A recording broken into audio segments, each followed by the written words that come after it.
I won't lie to you guys, it took me a long time to see the appeal of Hollow Knight.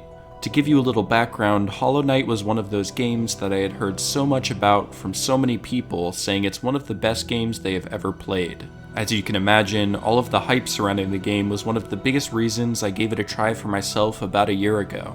Back then I remember thinking, yeah, this is cool I guess, the visuals are pretty unique and the music is very relaxing, but other than that there really wasn't much drawing me to the game. I probably only got through the first section of Hollow Knight before losing interest and moving on to something else, partially because I wasn't too invested in the game, but also the intense difficulty was a big learning curve to adapt to. But this year I decided to revisit and try to find out what I had been missing. Again, it took me a while to really feel anything at all, but at some point during my experience, I had this truly mind-blowing epiphany. I couldn't properly wrap my head around the fact that no matter how many times I died and had to retrace my steps, something deep within forced me to keep pushing on. So without further ado, here is my review for Hollow Knight and why I think you should absolutely give it a try for yourself. Hollow Knight has one of the most interesting art styles that I have ever experienced in a game. Although most of the locations are dark and gloomy, the world is so full of life. Each section is distinct from one another, and they all set a tone of looming darkness, with a single shred of light being you. Everything in the game is completely drawn by hand, from the incredibly entrancing landscapes to the over 150 completely unique enemies that dwell deep within the caves. There is a very clear intention to the art direction that you just don't find in any other game, and that was clear to me even from the first time I gave Hollow Knight a try.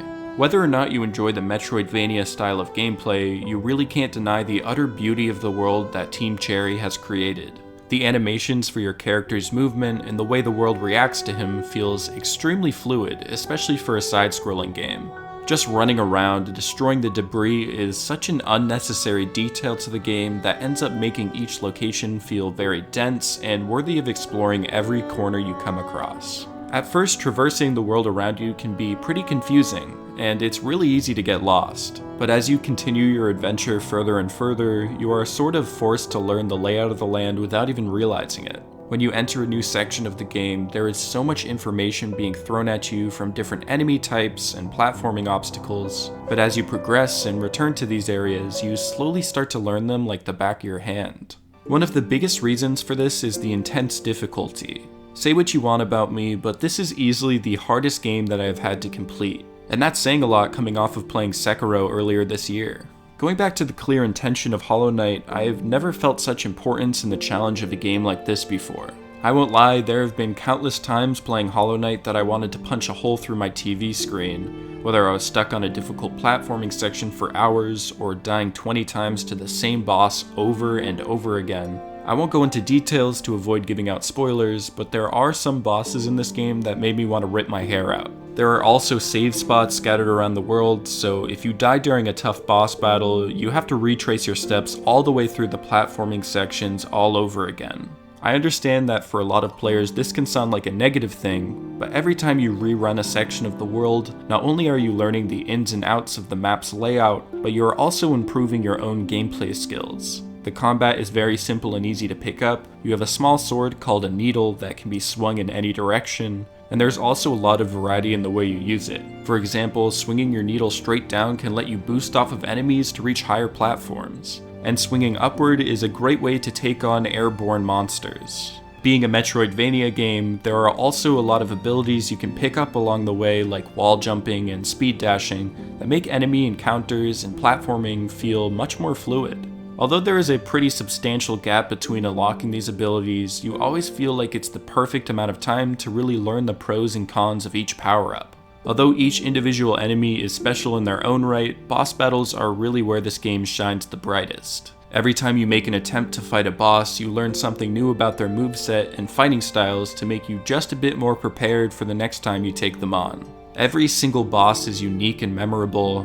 Each fight feels completely fresh, yet it fits the tone of their section perfectly, and that's what made me fall in love with Hollow Knight. No matter how many times I would die and have to go through the same set of rooms over and over again, something made me want to keep trying and eventually prevail. The feeling I had defeating some of these bosses is a kind of satisfaction that I don't feel for very many games.